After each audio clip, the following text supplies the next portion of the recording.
तो आपका स्वागत है आपके अपने चैनल राइट है जॉब नोटिफिकेशन पे। तो जैसे कि लास्ट क्लासेस में हमने देखे थे जो पावर शो हो गए, सर्कुलर शो हो गए, कंट्रोल शो हो गए, अलग अलग प्रकार के जो शो देखे थे उसके बारे देखे थे। तो आज हम बेसिकली माइक्रोमीटर्स के बारे देखेंगे। तो जो माइक्रोमीटर्स होते हैं उसकी रीडिंग कैसे ली जाती है, उसके पार्ट्स के बारे जानेंगे, टाइप्स ऑफ जो माइक्रोमीटर होते हैं उसके बारे जानेंगे, अलग अलग प्रकार के जो होते हैं माइक्रोमीटर उसके बारे जानेंगे, उसके जो पार्ट्स होते हैं उसके बारे जानेंगे। चलिए चलते हैं आगे, देखते हैं वीडियो पे फिर। ठीक है, तो ये जैसे है आउटसाइड माइक्रोमीटर है, बेसिक फिटिंग का ही है, जिसमें आउटसाइड माइक्रोमीटर है। तो उसके पार्ट के नाम देखेंगे, लिस्ट काउंट देखेंगे। ठीक है, तो जो ये लिस्ट काउंट होता है आमतौर पर, मतलब लिस्ट काउंट जो होता है वो सूक्ष्मता, मतलब कम से कम माप करने के लिए जो होता है इसका बेसिकली यूज जो होता है विड्थ के लिए यूज किया जाता है, डेप्थ के लिए यूज किया जाता है। अलग अलग टाइप्स जो होते हैं ना माइक्रोमीटर्स के, उसके हिसाब से यूज़ के हिसाब से अलग अलग नाम भी हो जाते हैं। जैसे ये आउटसाइड माइक्रोमीटर हो गया, ठीक है, ये आउटसाइड माइक्रोमीटर है। इसका क्या करता है, विड्थ मेजर करने का काम करता है। जैसे इसका जो आप माइक्रोमीटर्स में भी जनरल माइक्रोमीटर में आओगे जो नॉर्मल टाइप के होते हैं ना, अब जैसे क्या होता है कोई वर्नियर माइक्रोमीटर हो गया, वो अलग तरीके के होते हैं। तो नॉर्मल जो है उसके बारे में पहले देखेंगे, फिर उसके बारे में फिर डिजिटल टाइप के होते हैं, उनके अलग होते हैं।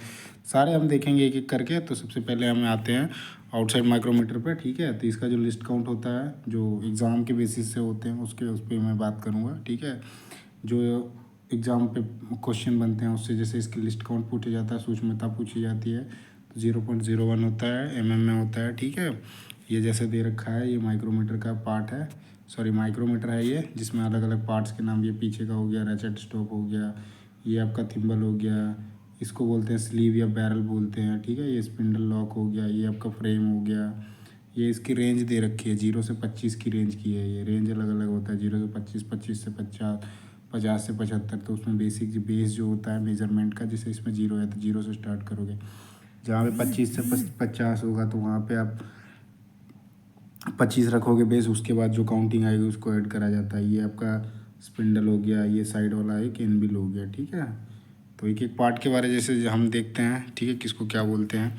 अब जैसे फ्रेम हो गया, ठीक है, तो बेसिकली ये हमारा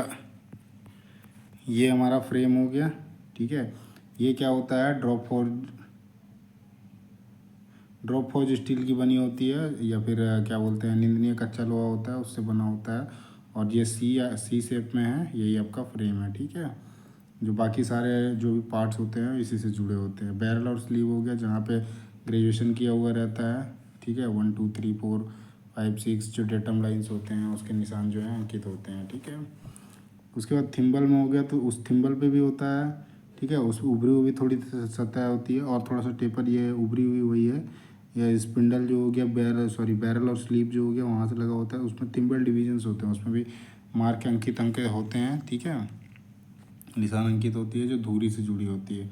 उसके बाद स्पिंडल हो गया, जिस पे क्या होता है, ये मापने वाला सिरा होता है, जो जिसकी विड्थ में मेजर करनी है उस पर मापने वाला ये होता है, जिसमें एनबिल और स्पिंडल के बीच में रखा जाता है। तो वहाँ से जो मेजरमेंट आएगा यहाँ पे आपका पैरेलल और स्लीव में दिखाएगा। ठीक है, जैसे इसमें लिखा है दूरी का किनारा जो है मापने वाला सिरा होता है, दूसरा जो है सिरे जो पिरोया जाता है वो एक नट से होकर गुजरता है। ये आपका नट हो गया, नट स्पिंडल लॉक वाला हो गया। ठीक है, प्योर तंत्र दूरी आगे पीछे की गति की अनुमति देता है। तो आगे पीछे की, इसके अंदर में जो होता है एक नट होता है जिससे होकर गुजरता है, तो उसमें फिर उसको उतना मिलता है जिससे होकर आगे के और पीछे के होने की अनुमति देता है, जिससे हम मेजरमेंट को ले सकते हैं।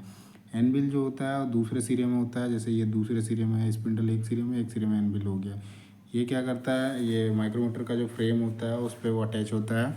और इसका जो होता है ये माइल्ड स्टील का बना होता है, किसी किसी में दूसरा होता है, बाकी इसमें मिस एलॉय स्टील का होता है। ठीक है, जनरली ये एलॉय स्टील का होता है, क्योंकि क्या है कि एक्यूरेसी बनाए लिए रखने के लिए उसमें हार्ड मटेरियल का होना ज़रूरी है। ठीक है, तो और ये क्या होता है, पूरी तरह से फ्लैट होता है, सपाट होता है। आगे जैसे देखेंगे स्पिंडल लॉक का, तो जहाँ पे आपको मेजरमेंट लेना है तो वहाँ पे जैसे ले लिया, उसके बाद स्पिंडल लॉक करोगे तो इसमें मूवमेंट नहीं आती है। तो यहाँ लिखा है स्पिंडल नट का जो उपयोग होता है स्पिंडल को वांछित स्थिति में लॉक करने के लिए उपयोग किया जाता है। ठीक है, उसके बाद रेचेट स्टॉप जो होता है, इससे बहुत सारे सवाल बनते हैं। रेचेट स्टॉप क्या होता है, यूनिफॉर्म प्रेशर जो जहाँ पे जैसे लगा दिया हमने एक बार, जॉब को फिट कर दिया, जॉब को या बीच में मेजरमेंट में लिया है, जहाँ फाइनल मेजरमेंट होगा उसके बाद आप रेचेट स्टेप घुमाओगे, उसमें चट चट की आवाज़ आती है। तो वही कह रहा है एक समान दबाव सुनिश्चित करना। तो यूनिफॉर्म जो होता है प्रेशर को अप्लाई करता है, उसके लिए उपयोग किया जाता है, ठीक है। तो ये आपका सवाल बहुत ज़्यादा रेजिस्टर स्टॉप से बनता है, तो इस चीज़ को ध्यान रखेंगे। जो शाफ्ट स्टॉप मापने वाली सतहों के बीच के एक समान दबाव जो है सुनिश्चित करता है, वो रेजिस्टर स्टॉप होता है।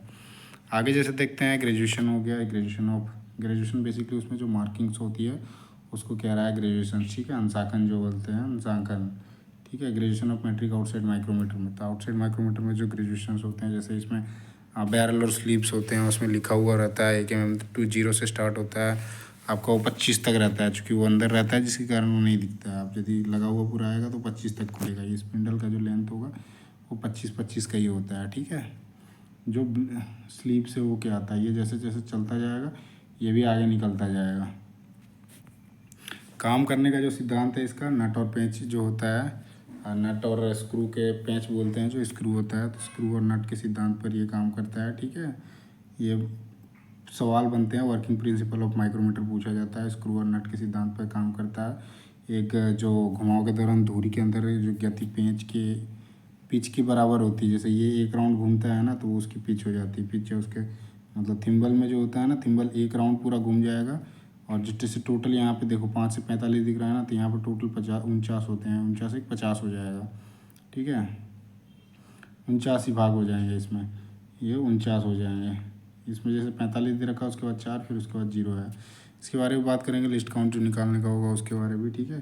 बाकी इसमें दे रखी है अंशों की दूरी, धुरी की गति बैरल और थिम्बल पर सटीक रूप से मापा जाता है। जिससे क्या होता है,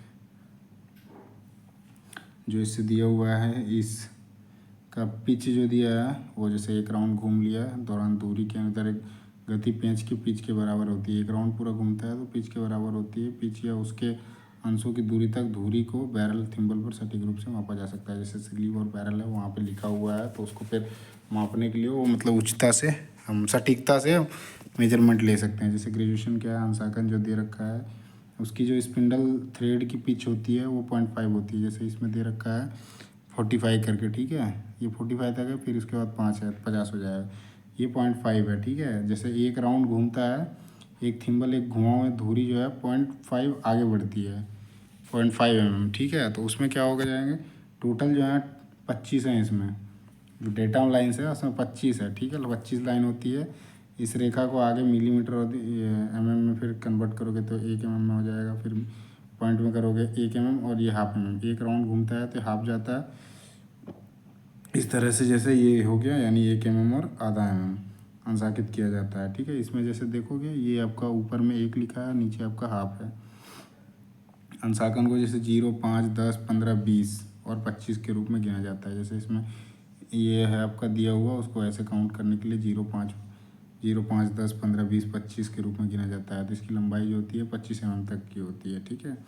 और थिम्बल के जो बेवल के किनारे की परिधि को जो है 50 डिवीजन में, अब इसकी जो परिधि है, जैसे ये मैंने 45 बताया, 45 के बाद 5 और हैं जो 50 डिवीजन में वर्गीकृत किया गया है।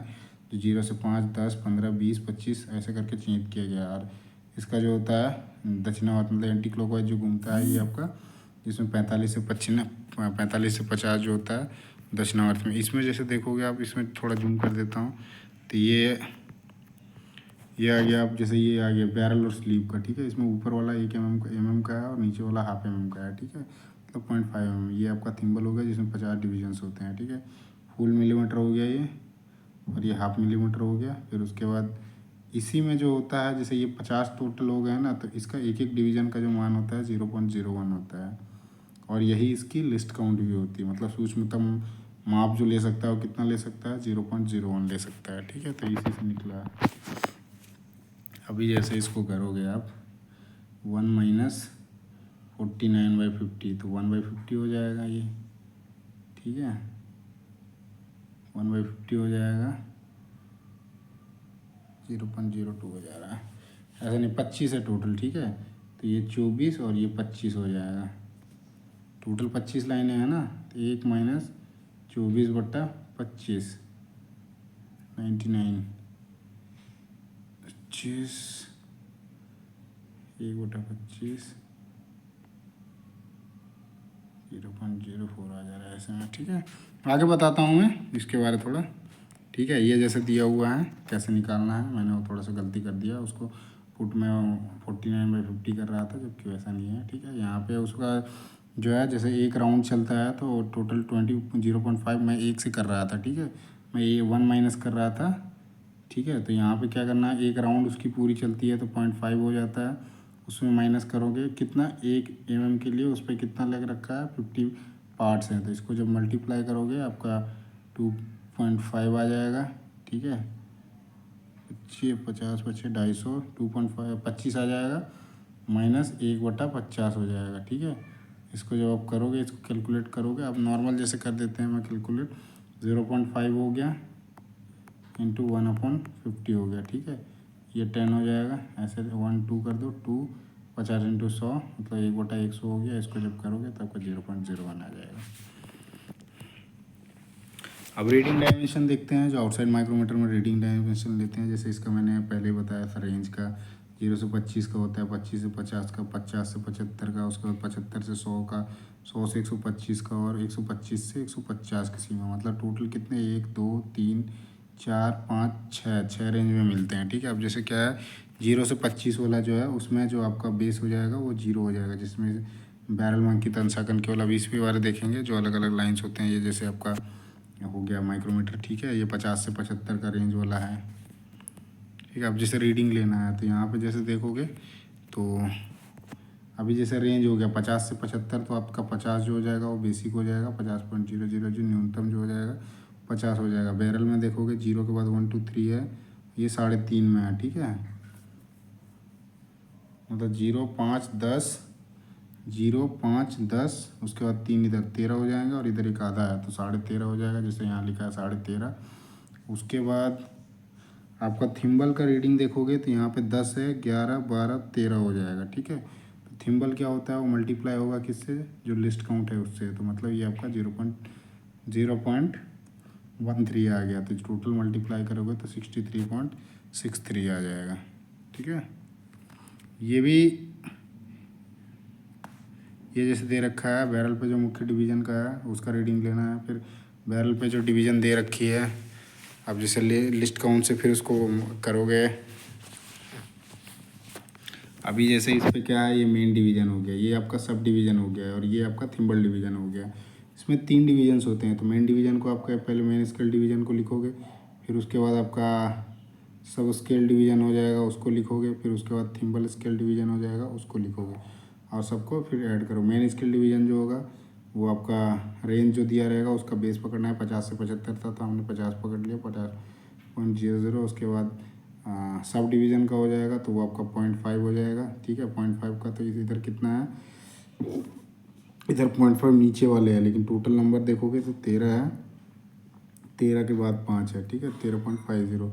उसके बाद थिम्बल डिवीज़न को मैच करोगे इस लाइन से, इधर कौन सा मैच हो रहा है, तो 13वां नंबर मैच हो रहा है, मतलब ये आपका 13 हो जाएगा। ऐसे करके करोगे 63.13 आ जाएगा, सॉरी 63.63 आ जाएगा। ठीक है, यही चीज़ इसमें भी दे रखा है। ये आपका बैरल का रीडिंग दे दिया, मुख्य रीडिंग हो गया, फिर उसके बाद हाफ डिवीज़न सब डिवीज़न का दे दिया, ये टोटल हो जाएगा आपका 13.50। ठीक है, जैसे यहाँ पे 13.50 कर दिया, इसको क्या करा फिर बाद में, जैसे थिम्बल डिवीज़न का जो आया उसमें लिस्ट काउंट जो है इसका माइक्रोमीटर का, उसको मल्टीप्लाई कर दिया तो आपका ये आ गया, फिर सबको ऐड कर दिया तो आपका 63.63 आ गया। आगे इसके कंस्ट्रक्शन में फीचर्स को देखते हैं, जो बाई माइक्रोमीटर है उसकी निर्माण विशेषता को देखते हैं। ठीक है, तो इसमें जैसे देखते हैं हम कि जो माइक्रोमीटर्स होते हैं उसके अलग अलग पार्ट्स, कैसे उसका स्ट्रक्चर होता है, थोड़ा जूम कर देता हूँ मैं। तो ये है उसका पूरा, तो ये आपका जैसे पीछे का ये रैचेट स्टॉप हो गया, बीच में एक वॉशर लगी होती है। ठीक है, ये आपका थिम्बल हो जाएगा पूरा, और ये आपका थिम्बल डिवीज़न हो जाएंगे। ये आपका स्पिंडल है, इसमें ये थ्रेडेड पार्ट है, इसकी लंबाई देखो यहाँ से यहाँ तक वो 25 mm की है। ठीक है, वही चीज़ आपका फिर वो लिखा हुआ निकलता है वहाँ तक। ठीक है, ये आपका लॉकिंग डिवाइस हो गया, जहाँ पे आप लॉक करते हैं। इसमें क्या है, लॉक नट नहीं दिया हुआ है, तो ये लॉकिंग करने के लिए नीचे दिया हुआ है, इसको स्पिंडल को लॉक करने के लिए। ठीक है, ये जैसे ग्रेजुएशंस है, ये निकलता जाएगा, ये घुसता जाएगा। ठीक है, ये निकलता जाएगा, ये चीज़ घुसता जाएगा, तो उससे क्या होगा आसानी से। फिर ये आपका टेपर नट हो गया जो अंदर लॉक होती है। ठीक है, जो इससे बैठता है। फिर आपका बैरल हो गया जहाँ पे वो ग्रेजुएशंस होती है, ये आपका एनविल हो गया, ये आपका फ्रेम हो गया। अब इसमें दे रखा है रैचेट स्टॉप का, ठीक है। ये क्या करता है रैचेट स्टॉप का, ये ऐसा उपकरण है जो क्या करता है माइक्रोमीटर में फेस जब एक दूसरे के साथ लग जाते हैं उसके बाद जो होता है एक समान दबाव को सुनिश्चित करता है। जो यूनिफॉर्म प्रेशर होता है उसको करने के लिए रैचेट स्टॉप का यूज होता है। बाकी सॉफ्ट स्टॉप हो, सॉफ्ट स्टॉप जो है वो हिंदी में है, ठीक है। इस अत्यधिक दबाव का उपयोग स्पिंडल को आगे बढ़ने से रोकता है। तो अत्यधिक दबाव नहीं देना देता है, उससे पहले आपको साउंड एक आ जाएगी, चट चट की आवाज़ आती है। उसे समझ जाना है कि जो जितना टाइट होने का है वो टाइट हो चुका है। उसके बाद आप रीडिंग ले सकते हो कि कितना है। उसके बाद ये स्पैनर का दे रखा है, ठीक है। खोलने लगाने के लिए आप जो स्पैनर यूज़ करते हो उसके बारे में जैसे इसमें लिख रखा है, ठीक को हटाने के लिए माइक्रोमीटर के साथ विशेष प्रकार का जो है स्पैनर दिया जाता है जिससे आप खोलने के लिए उपयोग करते हो, ठीक है। अब जैसे इसमें दिया हुआ है कि यह माइक्रोमीटर के थिम्बल पर लगा होता है और असेंबल होने पर यह स्पिंडल से जुड़ जाता है। थिम्बल का देखते हैं तो थिम्बल क्या होता है, इसके बारे में पहले भी हमने बात करा था, तब भी हम देख लेते हैं।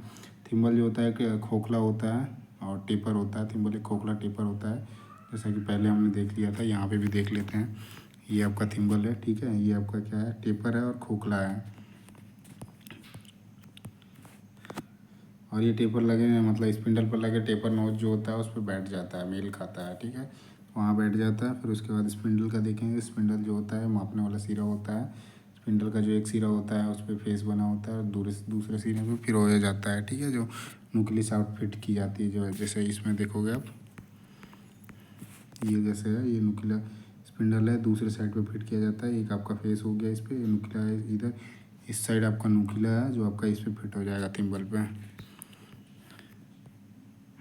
ये दिखा रहा है, ठीक है। ये आपका थिम्बल हो जाएगा, ये आपका स्पिंडल हो गया है, यहाँ पे आपका फिट हो जाएगा। ये होलो टेपर्स हो गया। फिर उसके बाद एक और दे रखा है इसमें थ्रेडेड पार्ट जो है ये वाले हैं, टेपर नोज है ये है। ये आपका इसमें थिम्बल में घुस जाएगा, फिर यहाँ पे सेट हो जाएगा। इधर बुश वॉशर लगती है इधर से, फिर ये आपका जब लगेगा तो ये फिट हो जाएगा उस पर, तो वो फिक्स हो जाएगी। आगे जैसे है अच्छे संरेखन के लिए क्या है, टेपर नाक बहुत सटीक रूप से समाप्त हो गया है। अभी क्या बोल रहा है, जो लीनियर वाला होता है ना, लीनियर संरेखन के लिए तो टेपर नाक का बहुत सटीक रूप से क्या है समाप्त हो गया है। और इस शून्य त्रुटि के समायोजन के दौरान किसी भी आवश्यक स्थान पर थिम्बल को लगाने की अनुमति देता है। उससे क्या होता है, किसी भी जगह पे जहाँ पे हमको समायोजन का काम करना है जोड़ने का और उससे शून्य त्रुटि का पता लगाना है, तो वहाँ पे ये आसानी से दे देता है, अनुमति दे देता है, ठीक है। उसके बाद क्या है, धुरी जो विभाजित आंतरिक धागे से जो गुजरती है, धागा बेसिकली थ्रेड को बोल रहा है, ठीक है। तो जो थ्रेड है उसको बोल रहा है ये धागा, ठीक है। धागे से गुजरती है, जैसा कि फिगर 6 में दिया हुआ है। तो इसमें जैसे देखोगे तो ये जैसे हैं, ये आपका नट है, इसमें धागा जो है वो थ्रेड को कह रहा है, ठीक है। धागे से गुजरती है तो बैरल का हिस्सा बनाती है, तो बैरल का हिस्सा यहाँ पे बन जाता है। फिर ये वाला जो है ये हिस्सा बन जाता है जब यहाँ पे ये फिट हो जाता है तब। इस विभाजित आंतरिक थ्रेड के बाहरी हिस्सों के बाहरी धागे को पतला कर दिया, इस पर टेपर थ्रेड नट फिट किया जाता है। ये जैसे बाहर वाला है, इसमें देखोगे पतली धागे हैं, पतली थ्रेड्स हैं, उसमें फिर आसानी से ये फिट बैठ जाता है, ठीक है। इसे लिख रखा है split internal thread, external tapered thread. इस पे एक्सटर्नल थ्रेड है और ये इंटरनल थ्रेड भी है। इस नट को क्या है कसने और ढीला करने से गिरा हुआ आंतरिक थ्रेड बंद या खुल जाता है। जैसे क्या बोल रहा है कि जब कसोगे या ढीला करोगे तो जो भी गिरा हुआ आंतरिक थ्रेड जो है वो बंद हो जाएगा। जैसे आप फेरुल लगाए होंगे ना कभी, फेरुल का भाई आइडिया नहीं होगा किसी ने, चलिए इसी में है। तो क्या इंटरनल एक्सटर्नल है ना, आप जब उसको टाइट करते जाओगे ना तो वो सिकुड़ता जाता है, सिकुड़ता जाता है ना तो पीछे लॉक होता जाएगा, लॉक हो जाएगा, ठीक है। समायोजित अनुमति देता है मैटिंग। ऐसे मैटिंग के थ्रेड में क्या होता है कि वो विशेष स्पेनर उपयोग किया जाता है, विशेष स्पेनर। तो ये जो है आपका स्पेनर है, हुक स्पेनर टाइप का है, ठीक है। ये हुक स्पेनर नहीं है, ये विशेष स्पेशल स्पेनर है, हाँ, जो कि हुक टाइप का स्पेनर की तरह ही है। इसमें जैसे देखते हैं तो आपका स्पिंडल पर दिया गया लॉकिंग डिवाइस माप लेने के बाद स्पिंडल की गति को रोकना।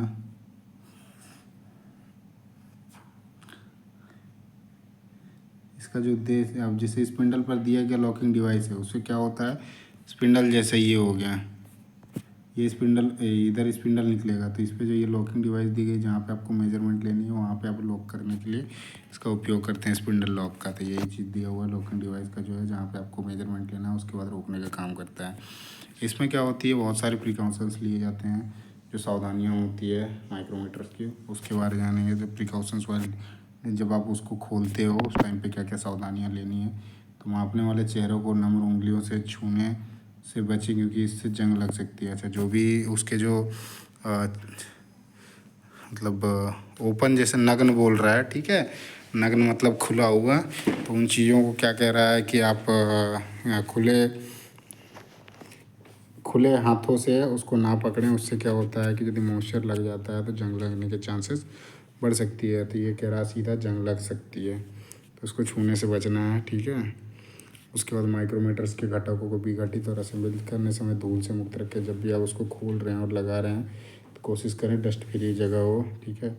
उसके बाद जब खोलने के बाद क्या होगा, भागों को सफाई करने के लिए CTC का उपयोग करें। जो CTC बेसिकली होती है कार्बन टेट्राक्लोराइड, उसका उपयोग करके जो भी उसके पार्ट्स की सफाई करनी है उसका कर सकते हैं। फिर असेंबली कर सकते हैं। अब क्या करना है, अब आपने खोल दिया, आप जब लगाएंगे उससे पहले क्या करना है, जो बहुत मतलब पतला तेल होता है ना, उसकी कुछ बूंदे को लगाएं। और उसके बाद क्या है, भागों को हटाने के बाद रखने के धातु की सतह का उपयोग ना करें। एक तमचीनी ट्रे बेहतर है। अब जैसे जब आप उसको लगाओगे ना, तो कोशिश करें कि धातु की कोई सतह उपयोग ना करें। उससे क्या होगा, उसकी एक्यूरेसी चली जाती, किसी जगह पर लग गया तो थोड़ा सा भी, तो उस चीज़ में एक तामचीनी ट्रे बेहतर है। जैसे एक ट्रे होता है इस तरह का, आप उसको यूज़ कर सकते हो, जिससे यहाँ रखो, ठीक है। ऐसा रख के आप यहाँ पे काम कर सकते हो। समायोजन के बाद क्या है, माइक्रोमीटर को वापस रखते समय उसमें तेल की एक तो पतली सी परत लगा दें, जिससे क्या होगा कि उस पर जंग नहीं लगेगी। और इसको बार बार खोलने या लगाने से बचें, उससे क्या हो, उसकी एक्यूरेसी चली जाती है। अब इसी में देखते हैं हम एक और है जो इनसाइड माइक्रोमीटर है, इसके बारे में देखेंगे। तो जितने भी माइक्रोमीटर्स आएंगे, आउटसाइड हो गया, इनसाइड हो गया, इनके बारे ज़्यादातर आपका लिस्ट काउंट जो होगा वो सेम चीज़ होगा। जहाँ डिजिटल होगा वहाँ पे चेंज होगा, ठीक है। तो इसमें लिस्ट काउंट जो हो जाएगा आपका, मिनिमम मेजरमेंट जो ले सकता है या सटीकता के साथ मापता है, वो आपका 0.01, इसके बारे में जैसे बता दिया, थिम्बल का जो होता है उससे निकलता है, ठीक है। जैसे इसके एक, वो तो बात कर लिया हमने, तभी मैं बता देता हूँ कि 0.5 जैसे हो जाएगा। इसके थिम्बल में होते हैं टोटल 50 पार्ट, तो इसको 0.5 हो गया। फिर इसको माइनस करोगे 1/50 से, क्योंकि टोटल 50 नंबर ऑफ थिम्बल होते हैं, ठीक है। और ये सब डिविजन होता है। इसको जब करोगे तो 10 हो जाएगा, 5 दूनी 10, 100 हो जाएगा, 1/100 हो जाएगा। तो आप आसानी से फिर निकाल लो। इसको करोगे तो आपका 0.01 आ जाएगा। पर्पस क्या होता है, जो इंटरनल्स डायामीटर्स होते हैं, आंतरिक माइक्रोमीटर का जो उपयोग होता है उसका क्या है, छिद्र के व्यास, जो भी इंटरनल डायामीटर होते हैं, जैसे होलो सिलेंडर हो गया, उसके बीच का जो खोखला चीज़ हो गया, उसके भीतर का।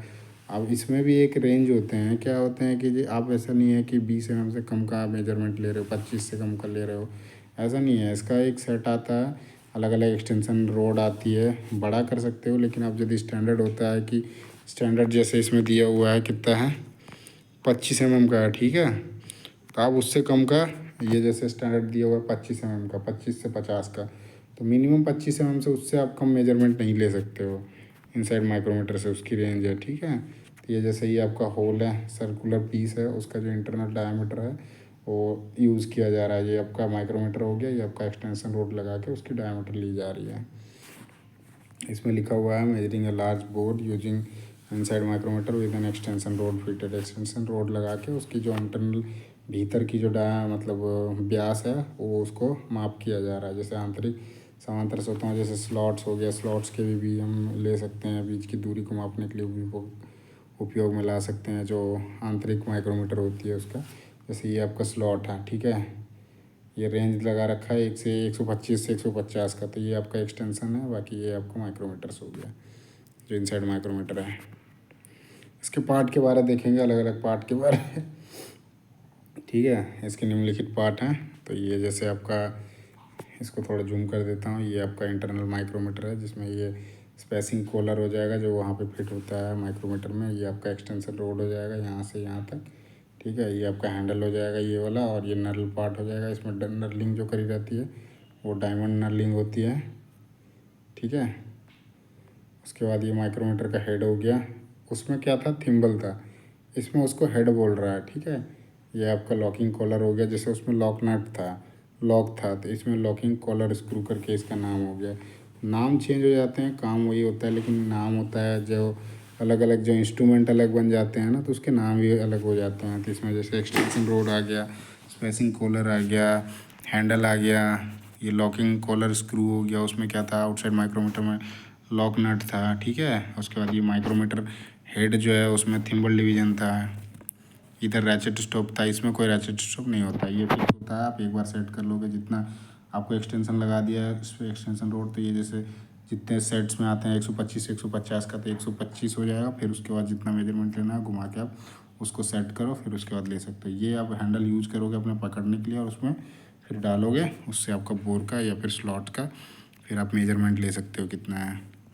आगे जैसे माइक्रोमीटर हेड के बारे देखते हैं, तो ये क्या होता है, इसमें एक स्लीव होती है, एक थिम्बल होती है, और एक एनपिल और एक एक्सटेंशन रोड के साथ सॉरी एक एक्सटेंशन रोड के लिए क्या होता है, इसमें लॉकिंग स्क्रू होता है। तो बेसिकली क्या करता है, माइक्रोमीटर हेड जो होता है, ये जो माइक्रोमीटर हेड है इसमें क्या होता है, एक स्लीव होता है, एक थिम्बल होता है। ये आपका थिम्बल हो गया, स्लीव हो गया, ठीक है। उसके बाद एक एनविल होता है, जो यहाँ पे मिलेगा आपका एनविल हो जाएगा, जो एक्सटेंशन रोड लगा है वहाँ से, ठीक है।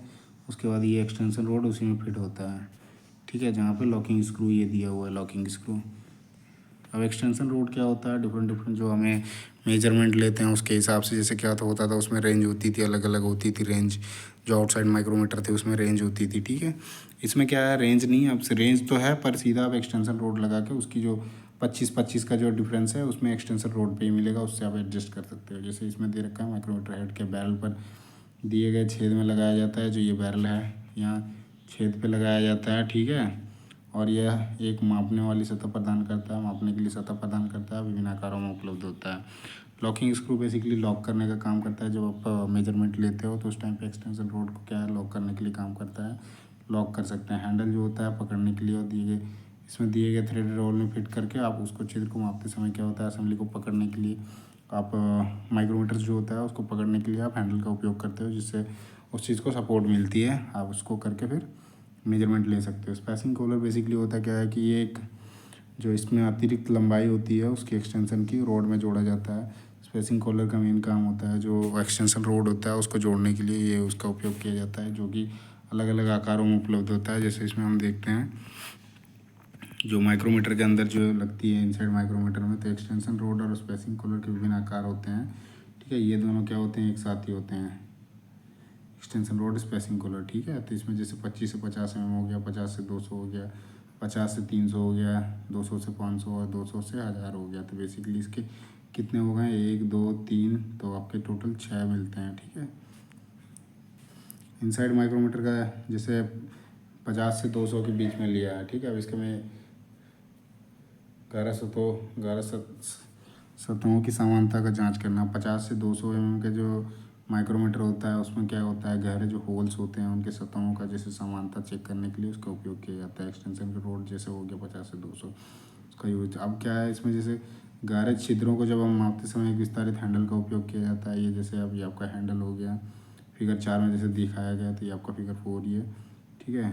या 2 या 3 स्थानों पर रीडिंग का पता लगाना, यानी एक रीडिंग सबसे ऊपर, दूसरी रीडिंग सबसे नीचे, तो ये सबसे ऊपर हो जाएगा, ये सबसे नीचे हो जाएगा। एक बार यहाँ चेक करोगे, एक बार यहाँ, और फिर बाद में तीसरी रीडिंग जो है नीचे। 3 रीडिंग है, ठीक है। तो मतलब एक यहाँ पे हो जाएगा, एक यहाँ और एक यहाँ हो जाएगा, ठीक है। तीनों रीडिंग समान है तो वो सतह समांतर है, कोई बदलाव आता है तो उसमें त्रुटि होता है। अब जैसे इसमें क्या करते हैं, हम 3 एक लेते हैं, एक यहाँ और एक यहाँ, तीनों जगह का मेजरमेंट लेंगे, उसको मेजरमेंट करेंगे और तीनों में देखेंगे कुछ एरर डिफरेंसेस है क्या। यदि ये डिफरेंसेस थोड़ा सा भी, मतलब विभिन्नता थोड़ी सी भी उसके मेजरमेंट में पाई जाती है, जो माप मिला है हमें, तो उसमें क्या होता है, फिर वो त्रुटि है, हम समझ सकते हैं कि उसमें त्रुटि है, ठीक है। अब इसमें प्रिकॉशंस जो सावधानियाँ होती है वो क्या क्या लेनी होती है, इसको सुनिश्चित करें कि एक्सटेंशन रोज या स्पेसिंग कॉलर सही ढंग से फिट किया गया हो। जब भी आप फिट करते हो तो उसको सबसे पहले इंश्योर करना है कि वो सही तरीके से फिट किया गया हो, ठीक है। जैसे बायो माइक्रोमीटर में क्या होता था कि 0 की सेटिंग जांच करते थे, तो यहाँ पे उस चीज़ को सुनिश्चित करना है, ठीक है। उसके बाद इसमें क्या करना है, जीरो भी सेट करना है। सुनिश्चित करें कि मापने वाले फेस अक्ष के लंबवत है। अब उसमें भी 90 डिग्री का होना चाहिए, ठीक है, एक दूसरे से 90 डिग्री एंगल बनाना चाहिए, ठीक है। फेस अक्ष का जो है उसके लंबवत है और हैंडल ऊपर की ओर दूरी के समांतर है, जैसा कि ये जैसे दिया हुआ है, ठीक है। ये जैसे है, इस पे ये छोटा सा हो गया, इस पे एक्सटेंशन रोड लगाओगे ऐसे, और ये तो ये क्या हो जाएगा, ये लंबवत हो जाएगा, ठीक है। इस पे ऐसे लाइन लगा दो और ऐसे कर दो तो ये लंबवत हो जाएगा, तो लंबवत होना चाहिए, ठीक है। उसके बाद क्या है, बोरों को मापते समय माइक्रोमीटर के सबसे बड़े मान को सेट किया जाना चाहिए। अब सबसे बड़ा जो है उसको मान को सेट करा जाना चाहिए, जिससे क्या होता है कि आप कम कर सकते हो जो फिर, ठीक है। ऐसा नहीं कि कम सेट कर लिया वो आपका बढ़ ही नहीं रहा है, तो हाइट ज़्यादा रहेगा ना तो उसको आप कम करके सेट कर सकते हो, ठीक है। जैसे 50 से 75 हो गया तो आपको 60 का लेना है, ठीक है। ऐसा नहीं है कि आप मतलब 20 से 25 या 40 ऐसे करके ले 50, अच्छा 76 लेना है आपको, 76 लेना है, तो ऐसा नहीं कि हम 50 से 75 कर लेंगे, 75 से 100 का लेंगे, ठीक है। इसमें सेट किया जाना चाहिए। और समतल सतहों के बीच मापते समय माइक्रोमीटर को सबसे छोटे मान पे सेट किया जाना चाहिए। अब सब इसमें क्या करा मैंने, 75 पे सेट करा, फिर जो मेजरमेंट हुआ उसके बाद फिर बढ़ाते गए, 76 का था अब 75 से 100 के बीच में लिया, 75 पे आया, जीरो पे सेट करा, फिर उसके बाद इसको बढ़ाते गए, फिर चेक करा तो हमने 76 जैसे कहा था 76 पे आके फिर अब जैसे अंदर का माइक्रोमीटर का उपयोग करें, फिर सुनिश्चित करें कि बोर की दीवार की सतह गड़गड़ाहट, तेल आदि से मुक्त है। अब तेल से भी मुक्त होना चाहिए, नहीं तो उससे एक लेयर बन जाती है, तो जहाँ तेल का भी अब जैसे हो गया तो वो कुछ माइक्रोन्स में आएगा या फिर कुछ एमएम्स में उसके जो लेयर्स बनेगा, तो उस चीज़ का भी ध्यान रखना है। अब जैसे बोर के अंदर के माइक्रोमीटर को सही फील सेट करें, अब सही से सेट करें अंदर के माइक्रोमीटर को, बोर में ना खींचें। अब अंदर में ना खींचना नहीं है और ना ही बल देना है, वो ईजिली उस चीज़ का मेजरमेंट ले लेगा, उस स्पर्श करेगा तो पता चल जाएगा, ठीक है।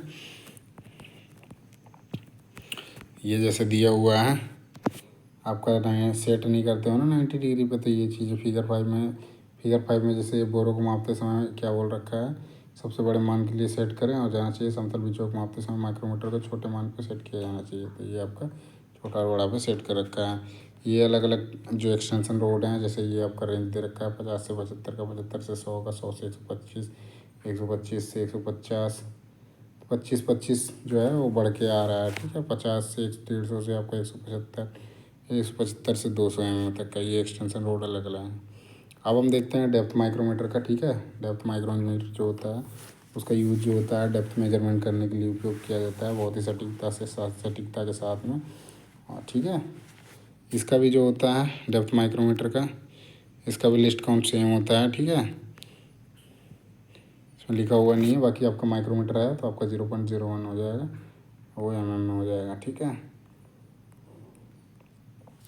डेप्थ माइक्रोमीटर में क्या होता है, एक स्टोक होता है, ठीक है, एक स्टोक होता है जिस पर ग्रेजुएशन स्लिप फिट करी जाती है। तो ये जैसे हो गया, ये आपका स्टोक हो गया, ठीक है। इस पर क्या होती है, स्लिप फिट करी हुई है, ये आपका स्लीव हो गया, ग्रेजुएटेड स्लीव हो गया, ये आपका थिम्बल हो गया। इसमें थिम्बल इसको क्या रखा है, थिम्बल हो गया, ये जैसे स्लीव बैरल स्लीव हो गया, ये आपका लॉक हो गया, ये थिम्बल हो गया, ये आपका इसने कैप क्या रखा है, ठीक है। ये जैसे रेजेट स्टॉप हो गया, तो इसमें कैप है, रेजेट स्टॉप ना कह के, क्योंकि इसके दो दो पार्ट कर रखे हैं ना, तो ये क्या करता है, उसको कैप लगाने का काम करता है। ये आपका डेप्थ माइक्रोमीटर है। इसमें जैसे देखेंगे स्लीव पर जो दूसरा सिरा होता है 0.5 mm पिच वीथ आगे से पिरोया जाता है, तो इसकी जो थ्रेड होती है वी थ्रेड्स होती है, ठीक है। एक थिम्बल जो आंतरिक रूप से एक ही पिच और रूप में पिरोया जाता है, थ्रेडेड स्लीव के साथ जुड़ता है। अब ये क्या करता है, एक पिच और रूप में पिरोया जाता है, जिससे क्या होता है, थ्रेडेड स्लीव के साथ ये हमेशा जुड़ा रहता है और उस पर स्लाइड करता है। इससे जो भी आपको आगे करना है, कम करना है, मेजरमेंट को आगे कम ज़्यादा करना है, करके मेजरमेंट लेना है, तो आप उसको कर सकते हैं। वही थिम्बल के दूसरे सिरे पर एक बाहरी सीढ़ी होती है, जो दूसरा सिरा है उस पर एक सीढ़ी होती है, जिसमें क्या होता है, ये जैसे हो गया, ये बाहरी सिरा हो गया, उसमें थिम्बल कैप को समायोजित किया जाता है। ये थिम्बल का कैप जो है उसको समायोजित किया गया है, ठीक है। अच्छा, समायोजित करने के लिए मशीनीकृत और पिरोया जाता है। अब विस्तार छड़ का इसके पार्ट के हमने देख लिया, ठीक है। तो ये आपका हो जाएगा हाँ, ये भी दे रखा है, स्टॉक हो गया, ये लॉक हो गया, ये स्लीव हो गया, ग्रेजुएटेड स्लीव हो गया, ठीक है। ये आपका थिम्बल हो गया, ये आपका कैप हो गया। इसमें पार्ट के पूछे जाते हैं, फ़ोटो दिया रहेगा उसमें, पार्ट दे रखेगा, एक करके पूछेगा ये क्या है बोल के, तो आप उसको डायरेक्टली बता सकते हो क्या है बोल के। जैसे स्टॉक है तो उसमें दिया रहेगा कि ये एक्स पार्ट क्या है, एक्स पार्ट का नाम क्या है, ऑप्शन रहेंगे स्टॉक, लॉक, स्लीव। आप उसमें इजीली लिख सकते हो, स्टॉक बोलते हैं। अब विस्तार छड़ का एक सेट आमतौर पर आपूर्ति की जाती है, जो उसकी छड़ होती है उसको आमतौर पर क्या होती है, आपूर्ति की जाती है। उसमें से प्रत्येक पर आकार की सीमा से छड़ से मापा जाता है, तो ये भी अलग अलग सेट्स में पाए जाते हैं, ठीक है। जैसे 0 से 25 हो गया, 25 से 50 हो गया, 50 से 75, 75 से 100, 100 से 125 और 125 से 150, तो टोटल जो होते हैं इसके भी 6 सेट्स होते हैं, ठीक है। इन एक्सटेंशन रोड को थिम्बल और स्लीव के अंदर डाला जा सकता है। अब थिम्बल और स्लीव के अंदर क्या होता है, एक्सटेंशन रोड को सेट किया जा सकता है। इसमें भी क्या होता है, कॉलर हेडेड होता है। एक्सटेंशन रोड में क्या है, जैसे आपका इनसाइड माइक्रोमीटर था उसमें, उस तरह से इसमें भी होता है। एक्सटेंशन रोड में कॉलर हेड होता है जो रोड की मजबूती से पकड़ने में मदद करता है, ठीक है। कॉलर हेड होने से क्या होता है, वो मजबूती से पकड़ने में बहुत ही मददगार होता है। स्टॉक और छोड़ के मापने वाले फेस जो होते हैं वो कठोर और टेम्पर्ड किए होते हैं और साथ में ग्राउंड होते हैं। और स्टॉक का जो मापने वाला चेहरा होता है वो पूरी तरह से फ्लैट, मशीनी फ्लैट होता है, ठीक है। और साथ ही जो विस्तार को छड़ों से हटाया जा सकता है, जो भी विस्तार हैं उसको छड़ों से हटाया जा सकता है और मापी जाने वाली गहराई के अनुसार उसको प्रतिस्थापित किया जा सकता है। तो जो भी एक्सटेंशन रोड आप यूज़ करते हो तो उसको क्या कर सकते हो, चेंज कर सकते हो आप, जहाँ पे जैसा आकार ज़रूरत होगा जो उसके हिसाब से आप एक्सटेंशन रोड लगा के आप उसको कर सकते हो। अब इसका जैसे दे रखा है ग्रेजुएशन लिस्ट काउंट का, ठीक है। अब इसमें स्लीव पर एक डेटम लाइन की लंबाई को चिह्नित किया गया है जिसमें 25 mm है, उसमें 25 बराबर भागों में बांटा गया। अंशांकन ग्रेजुएशन को एक विपरीत क्रमांकित किया जाता है जो कि एक वाई माइक्रोमीटर पर अंकित होता है। अब जैसे प्रत्येक मिलीमीटर पे एक प्रतिनिधित्व करती है, प्रत्येक 5वीं पंक्ति पे तो होती थोड़ी लंबी खींची जाती है। क्या होता है, प्रत्येक 1 मिलीमीटर में ये प्रतिनिधित्व करती है, उसके बाद प्रत्येक 5वीं पंक्ति पे थोड़ी लंबी खींची होती है और क्रमागत की जाती है, क्रमांकित की जाती है। 1 mm का प्रतिनिधित्व करने वाली जो प्रत्येक रेखा को आगे जो है 2 भागों में, जैसे सब डिवीज़न हो गया, ठीक है, विभाजित किया जाता है। इसलिए इसे उप विभाजक 0.5, जैसे सब डिवीज़न वो बोलते हैं, उप विभाजक मतलब सब डिवीज़न वो कहते हैं, तो 0.5 में होता है, ठीक है। ये आपका दे रखा है जो कैप है उसको घुमाने का, ठीक है। Thimble screwed until with touches surface, बिना टच करे हुए आप यहाँ से भी कर सकते हो। ये जैसे पार्ट देख रहा है इसमें 0 से, जैसे अभी 0 रीडिंग है, यहाँ पे जैसे बैठा रखा है, एक प्लेट है, यहाँ पे आपको गहराई मापने के लिए, तो ये क्या करा है, अभी स्पिंडल को अंदर ले लिया। इसमें क्या होगा, पूरी तरह से 0 हो गया। ये देखोगे ये आपका 0 है और ये भी इधर इधर से स्टार्ट होता है इसका 0 और यहाँ तक जाता है 25, ठीक है। ऐसा नहीं, बाकी में क्या था कि ऐसे इधर 1 थे, 2 था, 3 था, इसमें उल्टा है। इसमें जो अंदर है यहाँ 0 है और यहाँ सेम 0 है, फिर उसके बाद ये बढ़ता जाएगा, ये 25 तक जाएगा। बाकी में कैसे था, यहाँ से स्टार्ट, इधर से स्टार्ट हो रहा था, मतलब ऐसे इस साइड से 1 1 5 ऐसे करके हो रहा था। लेकिन डेप्थ माइक्रोमीटर में क्या होता है कि आपका 0 जिस साइड थिम्बल होता है उसी साइड में 0 होता है, और बाकी सब माइक्रोमीटर जो होते हैं उसमें आपका अपोजिट, जैसे अपोजिट में होता है। जैसे यहाँ पे 0 है तो उसका जो 0 मिलेगा वो उल्टे साइड में मिलेगा, और इसमें 0 सेम जगह पे है। ये जैसे क्या कर रहा है, checking the 0 setting, 0 setting check कर रहा है, ठीक है। स्लीप का शून्य जो होता है, स्लीप का जो शून्य होता है अंक, अंशांकन ग्रेजुएशन शीर्ष पर होता है। यही चीज़ जो अपने मैंने बताया उसके बारे में ये चीज़ कह रहा है, ठीक है।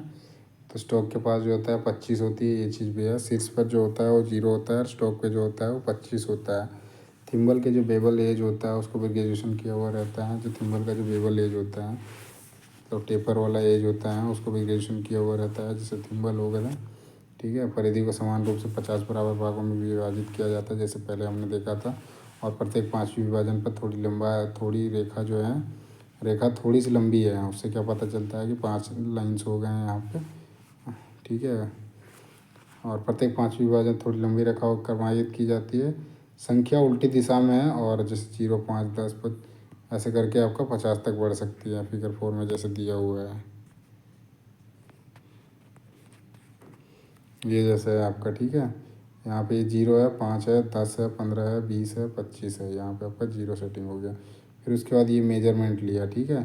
तो यहाँ पे देखोगे इस साइड 0 हो गया, यहाँ पे 0 के बाद यहाँ पे पीछे आ रहा है 5, ठीक है। तो यहाँ 3 इधर आ गया, फिर ये 10 से कम में है, ठीक है, 9 में है, और इधर भी कम हो जाएगा। तब जब माइनस करोगे तो 8.53 का ये मेजरमेंट आ जाएगा, ठीक है। स्केल रीडिंग का हो गया, ये वाले स्केल रीडिंग हो गए। Spindle flush with bottom face, अब ये फ्लश है मतलब 0 में कर रखा है और इसमें मेजरमेंट लिया हुआ है, ठीक है। ये जैसे 0 रीडिंग हो गया, 0 to 0 मैच कर गया, इसमें 0 पे मैच कर नहीं रहा। इसमें क्या है, थिम्बल में क्या होता है, एक पूर्ण मोड के लिए एक्सटेंशन रोड की उन्नति एक पिच है, जैसे इसमें दे रखा है पीछे जो है, जो आपका 0.5 है, ठीक है। जो आपका एक्सटेंशन रोड एक राउंड घूमता है ना, तो वो 0.5 घूमता है टोटल, मतलब आधा डिस्टेंस तय करता है। 1 mm का आधा तो 0.5, ये पूरा राउंड जब घूमता है ना तो 0.5 होता है। इसीलिए जिसकी विस्तार होती है रॉड की उन्नति थिम्बल पर एक डिवीजन का मूवमेंट का होता है 0.5/50। डायरेक्टली आप कर दो तो ऐसे निकल जाएगा। 50 भाग में एक राउंड घूमेगा तो हाफ mm चलता है, उसको डिवाइड करो तो सीधा। बाकी आप इसको ऐसे भी कर सकते हो, जैसे 0.5 हो गया -1/50, ठीक है। तो इसको डिवाइड करोगे तो 10 हो जाएगा, इसको काट दो तो 1/2 हो जाएगा। फिर उसके बाद करोगे तो 100 माइनस, सॉरी है ना, वहाँ पहले गलत थोड़ा बताया था, ठीक है। तो ये बेसिकली है, इसको आप सीधा कर सकते हो।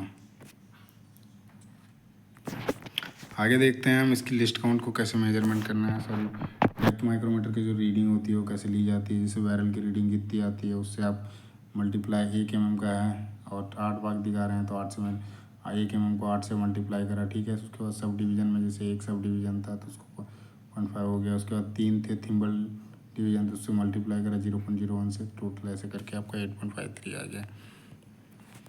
उसके बाद बैरल रीडिंग में मुख्य डिवीज़न और सब डिवीज़न थिम्बल द्वारा कवर कराया जाता है। तो मैं बैरल जो होती है रीडिंग में मुख्य डिवीज़न और सब डिवीज़न थिम्बल द्वारा कवर किया जाता है, थिम्बल डिवीज़न द्वारा कवर किया जाता है। और डेप्थ माइक्रोमीटर का जो उपयोग किया जाता है वो कहाँ कहाँ पे उपयोग किया जाता है। डेप्थ माइक्रोमीटर का जो होता है विशेष उपयोग होता है, जो डेप्थ जो गहराई होती है, विशेष गहराई होती है, जहाँ पे छोटे गहराई हो गए वहाँ पे इसका यूज़ किया जाता है। जैसे आपका होल्स हो गया, स्लॉट हो गया, मतलब खाँचे और खाँचों की गहराई होगी, छिद्रों की गहराई होगी, कंधों या अनुमानों की ऊंचाई हो गई। तो ये हमारे नॉर्मल टाइप के जो हैं उसके बारे में हमने देख लिया। जैसे इनसाइड कैलिपर देख लिया, सॉरी इनसाइड माइक्रोमीटर देख लिया, आउटसाइड माइक्रोमीटर देख लिया, डेप्थ माइक्रोमीटर ले देख लिया। अब ये आता है डिजिटल माइक्रोमीटर, ठीक है। डिजिटल माइक्रोमीटर में क्या होता है कि इसमें LCD लगी होती है, ठीक है। डिजिटल माइक्रोमीटर का सबसे सरल क्या है, इसमें व्यापक रूप से उपयोग किए जाने वाले उपकरणों में से एक है। इसकी सादगी और बहुमुखी प्रकृति जो होती है डिजिटल माइक्रोमीटर को इतना लोकप्रिय बनाती है कि बाजार में विभिन्न प्रकार के डिजिटल माइक्रोमीटर उपलब्ध हैं, अलग अलग प्रकार के। वो जैसे कह रहा है कि अभी करंट टाइम में मार्केट में आपको आसानी से उपलब्ध हो जाते हैं। इसकी फीचर्स को देखेंगे, जो विशेषता देखेंगे डिजिटल माइक्रोमीटर का। ये जैसे डिजिटल माइक्रोमीटर दे रखा है, इसमें ये LCD हो जाएगा, ये इसका लॉक हो जाएगा ऑन ऑफ करने के लिए, ठीक है। किस में लेना है आपको मेजरमेंट, उसका mm में, इंच में लेना है। बाकी ये रेंज हो गया और इसकी ये 0.001 ये इसकी लिस्ट काउंट हो जाएगी। बाकी पार्ट के जो हैं वो ऐसे ही नाम है इसके भी, ठीक है। जैसे इसमें दे रखा है LCD डेटा को मापने के लिए प्रदर्शित करता है। जैसे ये दे रखा है 3.999, ठीक है। तो ये आपका LCD है जिसमें वो मापने का काम करता है, मापने वाले जो मेजरमेंट आया उसको प्रदर्शित करने का काम करता है। और वो क्या करता है, 0.001 mm के संकल्प के साथ सीधे पढ़ा जाता है। मूल सेटिंग क्या होती है, mm में होती है, इंच में होती है। पूर्ण और बुद्धिशील माप के लिए स्विच करें। जैसे आपको दूसरे मेजरमेंट लेना है, mm में लेना है तो mm में कर दीजिए, mm में आ जाएगा। इंच में करना है तो इंच में कर दीजिए। उसके बाद क्या है, मासुरिंग फेसेस कार्बाइड टिप्ड का बना होता है। अब ये जो होता है इसका एनविल जो होता है वो कार्बाइड की बनी होती है। बाकी जैसे हमने जैसे देखा था उसमें आउटसाइड माइक्रोमीटर में, उसमें देखा था हमने क्या एलॉय स्टील का बना होता है। इसमें जो होती है वो कार्बाइड की बनी होती है, ठीक है। जो भी मेजरिंग फेसेस हैं वो कार्बाइड की बनी होती है। उसके बाद क्या है, शाफ्ट जो है परिवर्तनीय माप और सटीक दोहराने योग्य रीडिंग सुनिश्चित करता है। जो इसके शाफ्ट हैं, जैसे ये आपका स्पिंडल हो गया, ठीक है, अपवर्तित माप और सटीक दोहराने के लिए योग्य रीडिंग जो दे रखा है उसको सुनिश्चित करने का काम करता है। अब जैसे इसमें जो माइक्रोमीटर की एक्यूरेसी है उसको कैसे करते हैं, तो डिजिटल माइक्रोमीटर में क्या होता है, 10 गुना अधिक सटीकता से, जैसे आपका जो नॉर्मल वाले थे माइक्रोमीटर, जैसे आउटसाइड माइक्रोमीटर था, उसके कंपैरिजन में ये 10 गुना अधिक सटीकता से और सटीकता प्रदान करते हैं। जैसे इंच में जो होता है, तो इंच में देखोगे तो 0.0 मतलब 4 टाइम 0 है, उसके बाद 5 है इंच, या फिर में आपका 0.001 रेजोल्यूशन जो है इंच में, ये आपका 0.000 इंच, या फिर अच्छा इसमें भी है, देखो अलग अलग चीज़ें दे रखा है, ठीक है। ये आपका सटीकता हो गया, ये आपका रेजोल्यूशन हो गया, ठीक है। इंच में अलग हो जाता है, जबकि आपका में जो होता है सेम होता है। सटीकता जो होता है इंच और इंच में जो होता है अलग होता है, रेजोल्यूशन सॉरी सटीकता जो होता है अलग अलग। सटीकता दोनों में देखोगे तो इसमें दे रखा 0.005 हो गया, इसमें 0.001 हो गया। वहीं आपका रेजोल्यूशन दे रखा है, इसमें इंच में दे रखा है 0.001 है, उसके बाद में दे रखा है 0.001 है। उसके साथ ही ये मेजरमेंट ले सकता है, ठीक है। तो किसी भी आप यदि इसमें तो क्या होता है, एलसीडी लगी होती है तो जो भी माप आप लेते हो वो सीधा शो कर देता है, ठीक है। इसमें इतना ज़्यादा नहीं होता, ईजी में जहाँ पे मास प्रोडक्शन की ज़रूरत होती है ना वहाँ पे इसका इस्तेमाल होता है। और ज़्यादा एक्यूरेसी में निकालना होता है किसी भी पार्ट का, तो वहाँ पे इसका इस्तेमाल करी जाती है। जैसे गेजेज होते हैं कैलिब्रेशन के लिए होते हैं, वहाँ पे ही आपको डिजिटल माइक्रोमीटर का यूज़ मिलेगा। अभी इसमें देखते हैं ये भी अलग अलग क्या होता है, सेट्स में होता है। बाकी इसका देखते हैं, जैसे रीडिंग में देखते हैं, ठीक है। आपका दिखा रहा है इसमें उच्च परिशुद्धता रीडिंग के साथ प्रदान किए जाते हैं, जिसमें रीडिंग जैसे देखो 14 हो गया, फिर उसके बाद आपका 54 माइक्रोन्स हो गया, ठीक है। तो रीडिंग दे रखा है जैसा कि फिगर 2 में दिखाया गया। तो इसके बारे ये आपको ओपन करने के लिए आपका मिनट और और इंच क्या है। इसमें क्या होता है, स्लीप्स और थिम्बल पर लगे निशानों को पढ़कर भी पढ़ना आमतौर पर डिजिटल माइक्रोमीटर की एक बड़ी एलसीडी डिस्प्ले रीडिंग होती है, क्योंकि ये सारी सटीकता के साथ क्या होता है, मेजरमेंट लेने में सहायता करता है। स्लीप्स और थिम्बल पर पढ़ना सिर्फ संदर्भ के लिए है, स्लीप में या फिर थिम्बल में, क्योंकि उसमें भी ये लिखा हुआ जैसे दिया हुआ है ना, तो उसको भी पढ़ना एक ऐसे ही मतलब रेफरेंस के लिए है, ठीक है। बाकी स्लीव और जो थिम्बल्स पर चिन्हों को पढ़ें, सबसे पहले उन्हें बिंदु पढ़ें और उसके जहाँ पे भी आप उसको जीरो करोगे ना वहीं पे वो जीरो हो जाता है, ठीक है। तो उस चीज़ का वहाँ पे फ़ायदा मिलता है। बाकी इनको सटा के ही जीरो हमेशा करना चाहिए। जो आपका स्पिंडल होगा एनविल पे जाकर टच करेगा उसके बाद ही जीरो करना चाहिए, ठीक है। सबसे पहले क्या है, उस बिंदु को पढ़ें जिस बिंदु पर स्लीप्स दाएं ओर से रुक जाता है। यहाँ पे 14 है, जैसे ये दे रखा है 10 0 5 10, उसके बाद 4 लाइन्स ऊपर हो गए, ठीक है। 11 12 13 और 14वें नंबर पे यहाँ पर टच कर रहा है, ठीक है। 14 हो गए हैं। फिर उसके बाद एक प्रत्येक पंक्ति में क्या होता है, प्रतिनिधित्व करती है जो पंक्ति है 0.5 की होती है। जैसे इधर से आ गया ये 5 नंबर का है, तो ये 0.005 हो जाएगा, ठीक है।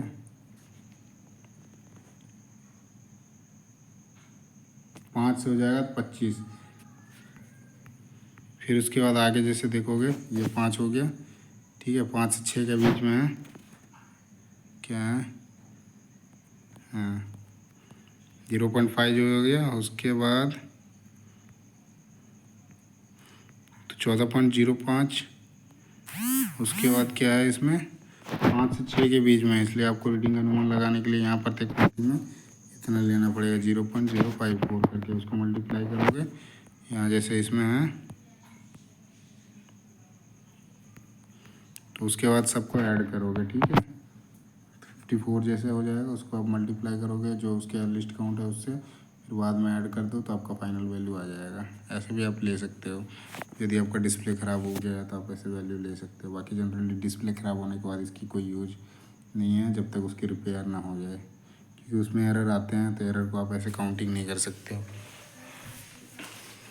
दिक्कतें उसमें ज़्यादा आती है, और जहाँ पे ऐसे यूजेस होते हैं बहुत ज़्यादा प्रिसाइजली, तो वहाँ पे वो चीज़ें बाद में दिक्कत कर सकती है। उसके लिए क्या होता है, इसको चीज़ें कैलिब्रेशन करी जाती है, तो टाइम टू टाइम इसका भी होना बहुत ज़रूरी होता है। बाकी सवाल के टाइम से देखोगे क्वेश्चन जो बनते हैं इनसे, उस चीज़ को लेकर देखेगा तो लिस्ट काउंट पूछा जाता है डिजिटल माइक्रोमीटर का, ठीक है, जो आपका 0.001 mm होता है, ठीक है। इंच में भी 1 0 और बढ़ा दो, ठीक है, इंच हो जाएगा। अब डिजिटल माइक्रोमीटर का रख रखाव जो करना है उसका मेंटेनेंस का बेसिकली है।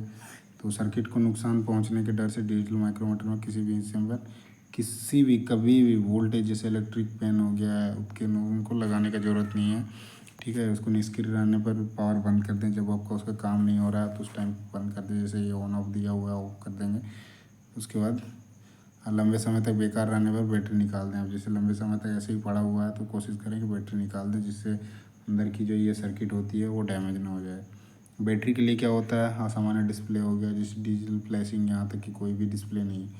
एक बैटरी फ्लैट बैटरी दिखता है, फ्लैट बैटरी दिखेगा, ठीक है। इस प्रकार की बैटरी का कवर के तीर के रूप में धक्का नहीं देना चाहिए, धक्का देना तीन जैसे इसमें क्या है, तीर निर्देशन के रूप में धक्का देना चाहिए और फिर एक नए साथ के साथ बदलना चाहिए। कृपया ध्यान दें कि सकारात्मक पक्ष का सामना करना चाहिए, जो भी सकारात्मक चीज़ें हैं उसका पक्ष का सामना करना चाहिए। और बाज़ार से खरीदी गई बैटरी अच्छी तरह से काम नहीं करती है, तो ये लंबी अवधि के कारण जो होता है या भंडारण या बैटरी के सुचारू दोहन के बाद वो क्या होता है, ख़राब हो सकता है। तो कोशिश करें कि जितने टाइम तक आप इसको यूज़ कर सकते हो, चल रहा है तो ठीक है, नहीं हो नहीं, आप यदि बंद कर दिए हो तो उसको निकाल के रख दो, अलग करके रख दो, ठीक है। आपूर्ति पर संपर्क संकोच ना करें उस चीज़ों में, कुछ भी होता है तो आप तुरंत इन्फॉर्म करें या फिर निकाल दें, ठीक है। उसके बाद क्या फ्लैशिंग डिस्प्ले होती है, डेड बैटरी दिखता है। अब जब भी फ्लैश होता है ना, जैसे एलसीडी में फ्लैशिंग करेगा, ये जैसे आपका एलसीडी है इसमें फ्लैश करेगा ना, इसका मतलब समझ जाओ कि आपका जो बैटरी है वो ख़त्म हो गया है। अगर ऐसा आपको, कृपया बैटरी को एक बार में बदल दें। आप जैसे वही क्या आप जो बैटरी है उसको बदल दें। कोई विस्थापन बैटरी की खराब संपर्क या बैटरी के दोनों ध्रुवों के शॉर्ट सर्किट को नहीं दिखाता है। अब जैसे साउथ पोल नॉर्थ पोल होता है ना, उसमें इलेक्ट्रिक में हम जैसे निकालते हैं तो अलग अलग पोल्स को ये कह रहा है, और दोनों ध्रुवों को सर्किट को, दोनों शॉर्ट सर्किट को नहीं दिखाता है, ठीक है। तो कृपया पोल प्लग्स और बैटरी इंसुलेशन कवर जो इंसुलेशन उस पर लगी होती है उस कवर को जांचें और समायोजित करें। यदि पानी जो है बैटरी कवर में प्रवेश करता है, पानी यदि वहाँ पे प्रवेश करता है तो कवर को तुरंत खोलें और बैटरी कवर को एक तरफ से रखें और बैटरी को 40 डिग्री से अधिक के तापमान पर रखें जब तक ये सूख ना जाए। तो उसकी केयर एंड मेंटेनेंस का हो गया। जब भी वहाँ पे पानी जाता है तो उस टाइम पे क्या करना है, सबसे पहले उसको खोल दें और उसके जो बैटरी है उसको वहाँ से साइड कर दें, और बाकी उसको 40 डिग्री से ऊपर का टेम्परेचर में जब तक मतलब वो सूख ना जाए तब तक उसको गर्म करते रहें। आगे है वर्नियर कैलिपर का। तो हमने आज देख लिया जो हमारे माइक्रोमीटर्स हैं, माइक्रोमीटर्स के बारे में हमने देख। सो बेसिकली हमने माइक्रोमीटर्स में देखा माइक्रोमीटर के अलग अलग पार्ट्स जो होते हैं, पार्ट्स के बारे में हमने देखा, ठीक है। उसकी एक्यूरेसी को देखा, जो लिस्ट काउंट होती है उसके बारे देखा, ठीक है। उसके अलग अलग पार्ट्स के यूज़ देखें क्या होते हैं, एक्सटेंशन रोड जो यूज़ करे जाते हैं वो कहाँ पे करे जाते हैं, उसके केयर एंड मेंटेनेंस को देखा, जो मेंटेनेंस कैसे करना है, खोलना है लगाना उसको देखा हमने। फिर अलग अलग टाइप के, जैसे ये आपका आउटसाइड माइक्रोमीटर हो गया, आउटसाइड हो गया, फिर इनसाइड हो गया, ठीक है। डेप्थ माइक्रोमीटर हो गया जिसमें एक्सटेंशन रोड लगती है, ये अलग अलग सेट्स में पाए जाते हैं, 6 सेट्स में। जैसे ये 25 0 से 25 हो गया। जो रेंज पाया जाता है इनका रेंज जो होता है अलग अलग रेंजों में आता है, जैसे 0 से 25 हो गया, 25 से 50 हो गया। उसकी जो बेसिक रीडिंग जैसे इसमें हो गया तो 0 0, ये 25 से 50 लेते हैं तो पहले 25, फिर बाद में 25.00 हो गया, फिर उसके बाद जो भी आता है उसको ऐड करते जाते हो, ठीक है। तो इस तरह से हमारा वीडियो, आज का जो वीडियो है कंप्लीट होता है। तो माइक्रोमीटर्स के बारे में हमने सारा देख लिया, उसके अलग अलग पार्ट्स के बारे में देख लिया, उसके नाम्स देख लिए, पार्ट का जो यूज़ होता है उसको देख लिया हमने देख लिया, ठीक है। बाकी वीडियो कैसा लगा ज़रूर बताइएगा, और साथ ही वीडियो अच्छा लगे तो लाइक करना ना भूलें, और साथ ही चैनल को सब्सक्राइब करना ना भूलें। और जैसे आगे अपडेट भी चाहते हैं और कंटिन्यूसली इस तरह के अपडेट भी चाहते हैं तो जो चैनल सब्सक्राइब करने के बाद एक बेल आइकन होगा, तो बेल आइकन को भी दबाना ना भूलें। मैं दिखा देता हूँ बेल आइकन, वो तो आपको दिख जाएगा, ठीक है। तभी मैं चलो दिखाता हूँ। इस वजह से मैं अभी चैनल पे आ गया हूँ। तो यहाँ पे आप जो भी करते हो, तो जो भी अपडेट्स आती हैं क्लासेस से लेकर नए जो आपके जॉब्स आते हैं उनसे लेकर, तो वो चीज़ें मैं सारा रेगुलर अपडेट करता हूँ। जैसे अभी हमने इस पे एम्स का जो CRE का आया हुआ है उसमें अलग अलग पोस्टें हैं। जैसे आप इसमें आओगे तो ये आपको पोस्ट दिखेगा, ठीक है। चैनल आईटी जॉब नोटिफिकेशन पे, तो आज हम फिर आके यहाँ से अब आपको क्या करना है, इधर इसके चैनल पे जाना है। फिर चैनल पे जाके आपको क्या करना है, अभी जैसे आप इस पे आओगे उसके बाद क्या करना है, सबसे पहले तो सब्सक्राइब करना है। साथ ही ये बेल आइकन आ गया, इसको बेल आइकन दबा देना है, तो ऑल कर देना है, जिससे जो भी अगले अपडेट्स आती है वो क्या होगा, आपको सबसे पहले मिल जाएगा, ठीक है। अब आसानी से अवेयर रहोगे जो भी नए नए नोटिफिकेशंस आते हैं ITI से रिलेटेड या फिर दूसरे गवर्नमेंट जॉब से, तो वो सारी चीज़ें मिल जाएंगी आपको आसानी से, ठीक है। तो ज़रूर बताइएगा, बाकी अपना अपना राय दीजिएगा और कैसा लगा ज़रूर बताइएगा। साथ ही धन्यवाद आपका, ठीक है।